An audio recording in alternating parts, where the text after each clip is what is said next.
Sintetizando, com Alê Moreno. Olá, este é o Sintetizando, o programa de podcast aqui da Síntese. Eu sou Alê Moreno e estaremos juntos para mais uma conversa poderosa.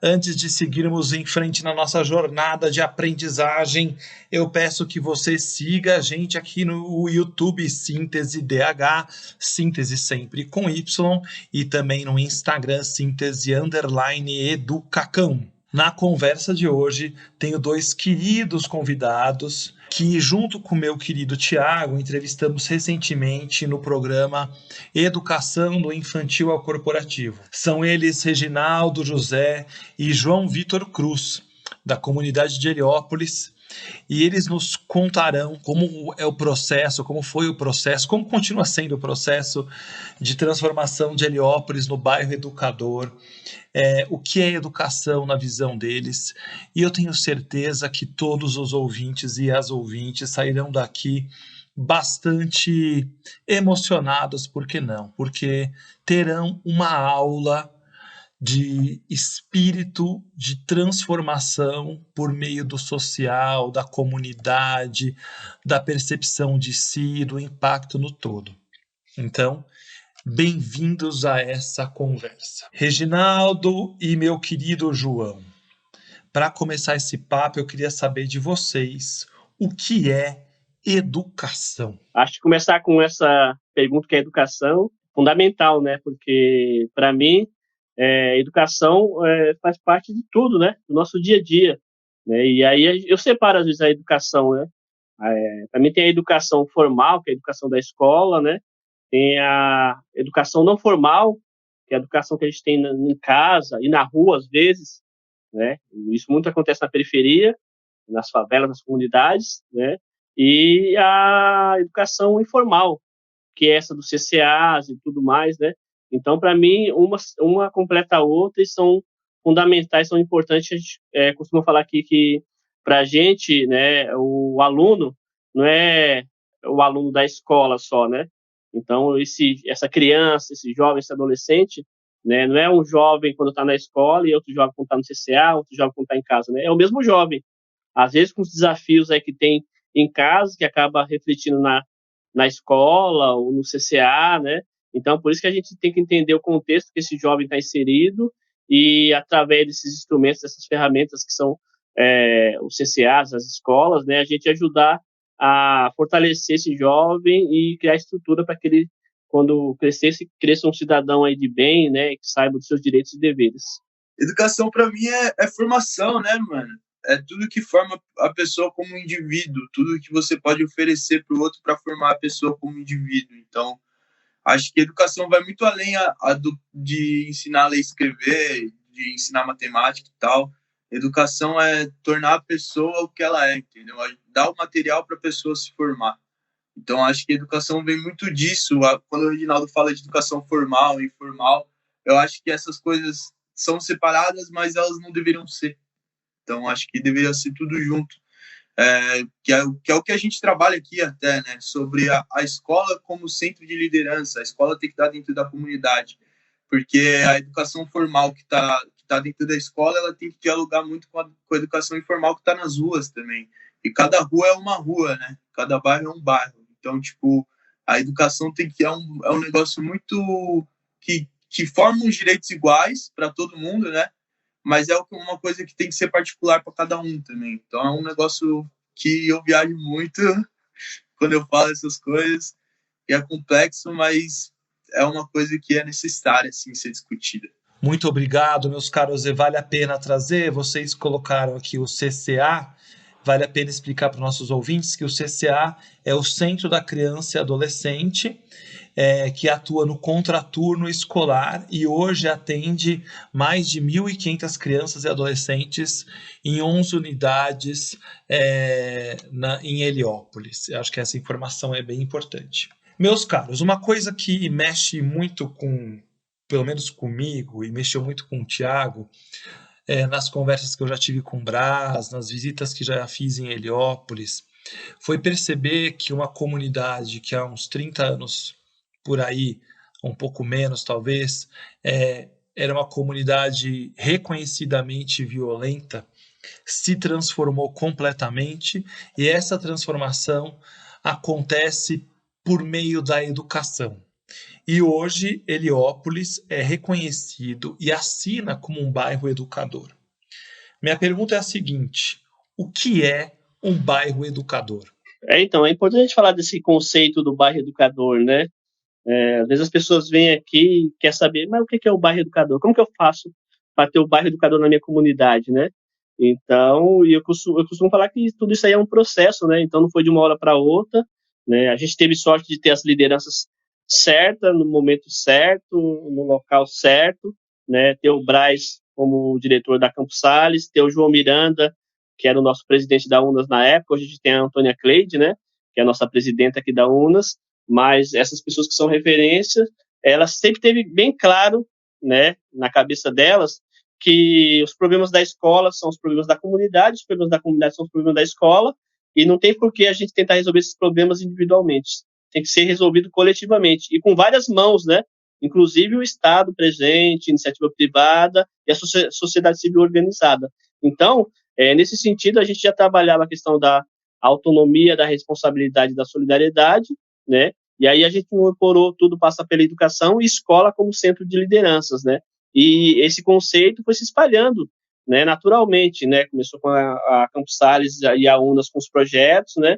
E aí foi reverberando para outras organizações, para outras escolas aqui, né? A gente tem a Gonzaguinha, a gente tem a Abrão Huck, a gente tem a Taliba, tem a Manuela, né? Que acabaram incorporando aí e participando dessas ações como a Caminhada pela Paz na comunidade, né? Que une todo mundo, e a gente faz aqui nas ruas de Heliópolis e ganhou uma força enorme. Nasceu de um momento triste, que foi a morte de um adolescente em frente a Campos Sales, mas desse momento triste a gente se transformou em um momento de luta, né?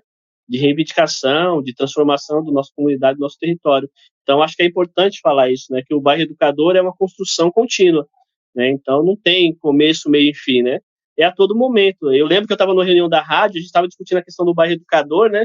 E aí um dos locutores, né, é o Louro José, que ele é o zelador da rádio, né? E aí, né, todo mundo falando e tudo mais. Ele não tem um programa específico, né? Mas ele é o que cuida da rádio. E ele falou para mim, bairro educador para mim é o que eu faço.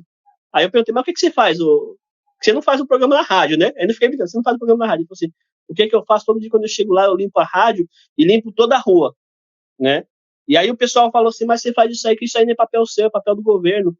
E aí ele fala assim, é papel de todos, nós estamos no bairro educador. Todo mundo tem o direito e o dever de cuidar do bairro educador, né? Todos nós. E aí, né, eu aproveitei a fala dele e falei assim, isso é bairro educador, tá vendo? Uma coisa, um gesto simples, é limpar a rua, onde você mora ali, onde você está atuando, né? Promover a educação, sabe? É inserir, dar oportunidades, né? E isso a gente tem aqui através da UNAS, né? Através dessas lideranças, essas possibilidades que acabam ajudando a gente a transformar cada vez mais o lugar onde a gente vive, né? A gente fala muito da melhoria da qualidade de vida integral, né? E fazer isso é um desafio enorme, mas ao mesmo tempo é possível, né? A gente tem que acreditar. E aqui eu costumo falar que Heliópolis é referência de organização de articulação. A gente conseguiu transformar um lugar que era visto como um lugar negativo para um lugar onde as pessoas querem conhecer, onde as pessoas, quando vêm, a gente consegue mudar a visão delas, né? E elas falam, poxa, esse Heliópolis que eu estou vendo aqui é totalmente diferente do Heliópolis a imagem que eu tinha do Heliópolis, né? Eu achava que era um lugar difícil de andar, um lugar que, né, eu ia encontrar a violência ali presente, né, e tudo mais, e eu não vejo isso, né. A gente recebeu uma vez um pessoal do filme Cidade de Deus, né, os atores, né, e a gente andou pela comunidade e tal, e aí chamou muita atenção, quando acabou, eles falaram assim, pô, eu queria tanto, né, que lá no Rio de Janeiro a gente pudesse andar com essa paz que a gente está andando aqui, né, pô, com essa tranquilidade, cara, eu não vi ninguém com arma na mão, é tranquilo, né, meu, você se sente à vontade, né? E isso me chamou a atenção, né? Porque era a cara da periferia que nem eu ali, né? E falando do Rio de Janeiro, que a gente também tem uma imagem às vezes negativa, né? Eles foi falando também de tudo que tem legal lá. Eu falei, pô, é o Heliópolis lá também, né? Só que uma coisa que chamou a atenção deles foi isso, né? Ele se sentiu muito à vontade aqui, ele não teve receio de andar. Então ele estava aqui em Heliópolis, parece que estava lá na comunidade dele. Então, a gente poder fazer isso, né, é trabalhoso, mas também é prazeroso, né? A gente saber que conseguiu fazer a transformação aí e tá fazendo essa transformação aos poucos através dessas ações e dessas atividades. Uau! Que aula, que aula, que aula. Mais uma pergunta que me inquieta depois que eu escuto você aqui, Reginaldo. Fico pensando se é possível, num país como o nosso, termos mais bairros educadores. Qual o caminho a seguir? Existe um caminho? Existe uma fórmula? Existe uma possibilidade? Por onde a gente parte? Eu acho que por tudo que eu sei, né, de negócio, vivendo com meus pais, que são lideranças também, acho que não são as pessoas, acho que é o local, sabe? A partir do momento que todo mundo toma consciência do local de que mora e de que todo mundo passa a mesma coisa e precisa se unir para aquilo mudar, acho que isso já cria um movimento que vocês falaram, né? Isso já cria um baita movimento que vocês falaram. Isso é uma das coisas que eu acho. A escola também, acho que a escola ela deve ter dialogar muito com a comunidade também. Todos os meios devem dialogar com a comunidade. A comunidade tem que se dialogar com ela mesma também para isso acontecer. Acho muito louco. O que fez as pessoas acontecer isso não foi nem... Um dos casos foi a da Leonardo, mas antes, o que fez o pessoal tomar consciência dessa coisa do que... Antes desse acontecimento da Leonardo, foi a questão da moradia. Então, tipo, o Heliópolis era um terreno baldio que tinha uns 2 lugares assim de pessoas moravam e vieram pessoas de uma comunidade aqui perto, que acho que era Arapuá, Reginaldo, me corrija se eu estiver errado, que vieram de lá para cá e era para ficar numa ocupação, mas acabou virando invasão. Então, o que fez essas pessoas tomarem a consciência de que, tipo, estava todo mundo no mesmo barco foi quando tentaram despejar as pessoas daqui. Então, é isso que fez as pessoas. Você precisa que as pessoas tomem consciência e, na maioria das vezes, essas coisas acontecem de coisas trágicas, que não é legal, mas tem como você convencer as pessoas a tomarem consciência. Tipo, o que aconteceu ali atrás foi que todo mundo tomou essa consciência de que todo mundo morava em Heliópolis e todo mundo precisava de moradia e se um fosse expulso, todo mundo ia ser. Então, 4, 5 pessoas formaram uma associação só para se reunir e falar, para bater no governo e conseguiram colocar o lugar de moradia. Quando o Braz vem com a iniciativa de moradia do Movimento da Paz, da Caminhada da Paz, foi porque ele tomou consciência disso também. Ele tomou consciência da coletividade que tem. Acho que para você replicar isso, você tem que tomar consciência da coletividade. O Braz veio vindo como diretor de uma outra escola, de outro lugar, e quando ele sacou de, tipo, teve esse estado, sabe? Ele tomou essa consciência de que, essa escola aqui não é só uma escola, essa escola está situada no local, está situada com as pessoas. E porventura, né, por coisa do destino, as pessoas já existia a UNA, já tinha essa consciência. E a consciência do Braz veio a somar com isso e cresceu. Então, quanto mais pessoas, de mais institutos, de mais coisas vão tomando consciência disso, a educação dessas pessoas vai crescendo e vai crescendo no local e vai crescendo no bairro educador, entendeu? Eu acho que, na minha visão, é assim que acontece o processo. Acho que o João, você viu, é meu garoto aí, viu? Respondeu bem. Mas é isso, né? Acho que essa questão da gente entender, né, e deixar de pensar, às vezes, no indivíduo para pensar no coletivo, né? Então, quando você consegue ter esse processo, já é o primeiro passo para você fazer a mudança do lugar onde você vive, né? E atrás entender as demandas que está ali inserida e atrás aí, né, do poder público, das instâncias, para poder resolver as situações que estão dadas no território, né?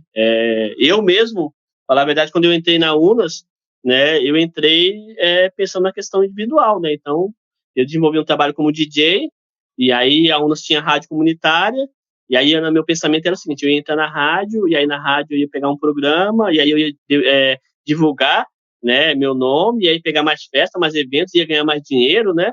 e tal, eu pensei em me promover. E aí, nas primeiras semanas, na rádio não tinha nem telefone. Eu lembro que as pessoas iam na rádio, pediam música e falavam daqui 5, 10, 15 minutos, dependendo da distância que eles tinham da casa deles para a rádio, né? Eles falavam, toca daqui 5 minutos, que dá tempo deles chegar na casa deles e escutar a gente falando o nome deles, né? Então, você vê, eu sou dessa época aí, né? Que não tinha nem telefone, né, na rádio, era o vinil ainda. E aí o programa tava bombando, né? Porque o rádio era uma coisa nova pra gente ali, né? As pessoas estavam escutando no dial, foi mesmo na época que passou da rádio corneta para o dial, né? As pessoas poderem escutar em casa. Então, a gente conseguiu fazer uma programação lá, já foi o máximo, né? E ter um retorno da comunidade foi demais. Aí a coordenação da rádio, né, a Gerohana chamou a gente para uma reunião, e aí na minha cabeça, assim, eles vão aumentar nosso horário. E aí, quando a gente chegou lá na salinha, lá, ele falou assim, ó, quero ver, a gente quer rever o programa de vocês, tá?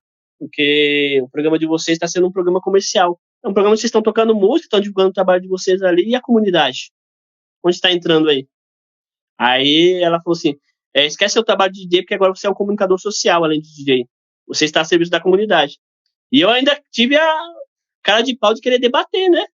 Porque meu programa tá bom e tal, tá bombando e tudo mais. Só que depois caiu a ficha, porque quando eu comecei a andar na rua e as pessoas me parar para falar, eu briguei com a namorada e quero que você anuncie na rádio, mas também criança desaparecida, cachorro, papagaio, o saneamento básico naquela época ainda a gente era uma luta nossa, né? Então as pessoas paravam na rua, falavam assim, aqui tá, na minha rua tá correndo esgoto aqui a céu aberto, você tem que denunciar lá na rádio. Aí foi que eu me toquei da responsabilidade que estava na mão aí de você assumir uma programação e ter um instrumento tão poderoso que era o microfone. Isso que a gente está fazendo aqui é muito poderoso. A gente poder trocar ideia, trocar experiência, falar com as pessoas, né? Eu vi um boa tarde aí, Heliópolis, né? O Tiago colocou rapidinho ali. Olha que coisa sensacional. E assim, eu ficava muito preocupado, porque depois que eu se liguei da minha responsabilidade, eu deixei de pensar no Reginaldo artista, né? No Reginaldo que queria as festas, o Reginaldo social. O Reginaldo que queria o bem da comunidade. E com eu querendo o bem da comunidade, eu ia conseguir mais festas, mais eventos. Era uma coisa natural, mas na minha cabeça isso não entrava, né? E aí depois que eu fui entender esse processo, né? E o João Vitor foi a mesma coisa, eu lembro quando o João Vitor entrou, né? O João Vitor entrou lá, fazia minhas piadinhas bestas lá, ele ficava bravo e tal, né? Falava que não tinha nada a ver e tudo, né?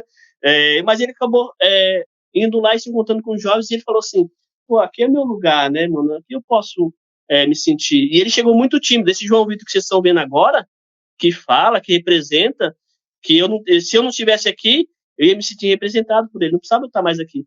Porque o João Vitor arrebenta, né? E tal. Mas ele se transformou também. E eu acho que é importante, o bairro educador é isso, essa transformação individual e coletiva das pessoas, né? E se a gente consegue levar isso para outras comunidades, isso acontece naturalmente. Se as comunidades começarem a entender que o trabalho tem que ser coletivo, que os problemas são coletivos e as soluções também, né? Essas pessoas conseguem transformar a realidade. Mas para você deixar o indivíduo coletivo, tem um processo aí que aí é o processo que eu estou falando aí, né? Não é de uma hora para outra e tal. Você deixar de pensar no seu bem individual, né? Então, eu estando no Heliópolis, que tem a melhor casa do mundo, se o meu vizinho do lado não tem nenhum teto, não vale nada, não adianta, né? E aí a gente aprendeu isso, né? Na marra, com outras referências, outras lideranças falando para a gente, e hoje a gente replica isso, né? E o João Vitor, para mim, é a maior prova disso aí, de um jovem que hoje está engajado, que é referência, está na faculdade, né? E que a gente tem o maior orgulho de falar, é a nossa referência. As crianças param ele na rua para falar com ele, porque viu ele na televisão. Hoje a gente consegue pautar a mídia, que é outra coisa também sensacional, né? A mídia só vinha para passar as desgraças. Hoje não. Hoje elas vêm aqui para falar de um jovem que, no meio de 5 mil jovens e tal, escreveu lá um texto e foi selecionado para representar o Brasil. Ele não estava representando São Paulo, estava representando o Brasil na ONU. E falar do Heliópolis, numa quebrada aqui em São Paulo, sabe? Então, olha a grandeza disso, né? Então, para mim, isso é o bairro educador e qualquer comunidade tem condições de fazer isso, desde que entenda qual que é o seu processo como indivíduo no meio do coletivo. Reginaldo, que aula é essa que você deu? Meu Deus, João, nossa, quanto aprendizado. Eu acho que cada pessoa que está ouvindo esse programa, se ela não entendeu o que vocês estão falando, não sei quando vão entender. Porque o que você acabou de falar, que essa transformação passou profundamente por você, e como vocês se transformaram em agentes de transformação social, o que o João fala da territorialidade, não sei se é essa a palavra, mas essa compreensão de território, o que você traz da sua experiência na rádio, pô, incrível, incrível, incrível. Acho que esse programa fecha muito bem o nosso mês de novembro aqui no Sintetizando e abre lindamente, por que não, o último mês desse ano caótico. Muito obrigado. Para quem gostou da conversa e quer ouvir o papo inteiro, entre no canal da Síntese no YouTube e procure o programa número 21. Lá tem toda a conversa que durou mais de 1h30 com esses dois caras incríveis. Sintonize.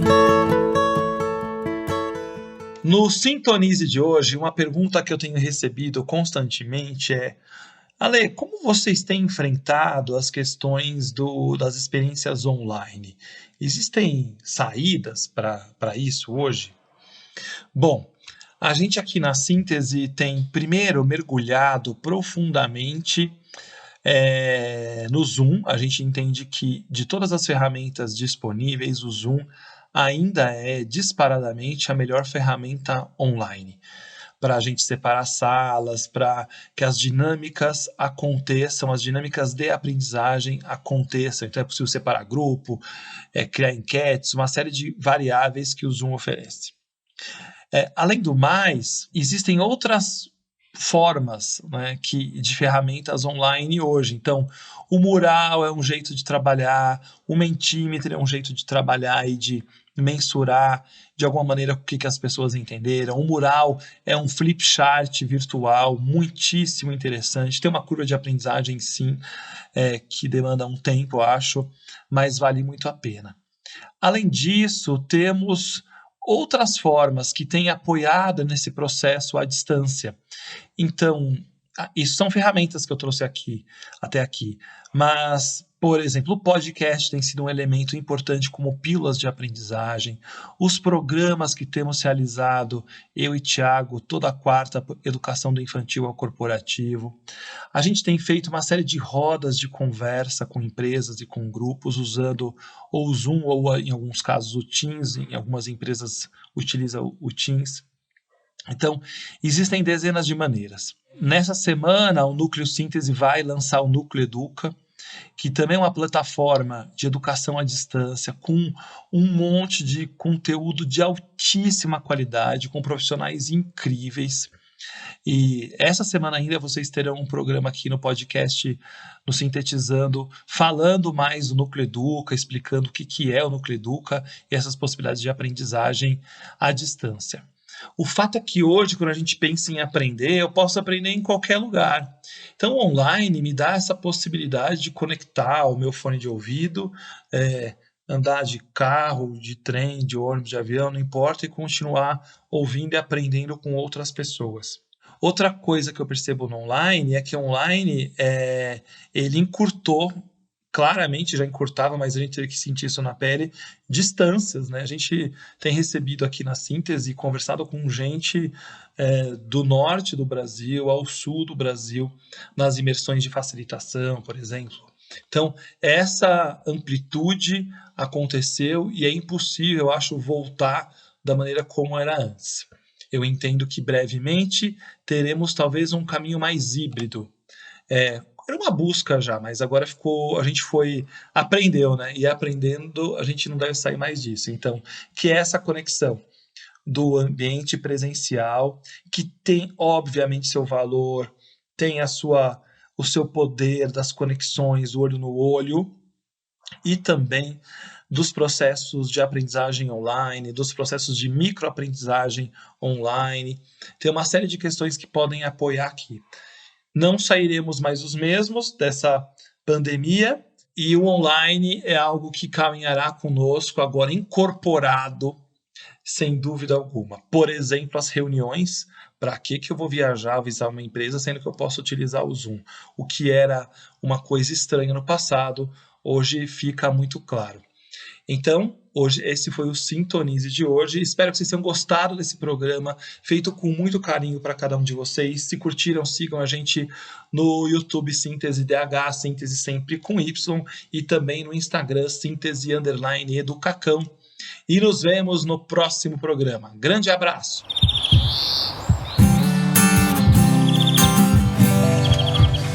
Sintetizando com Alê Moreno.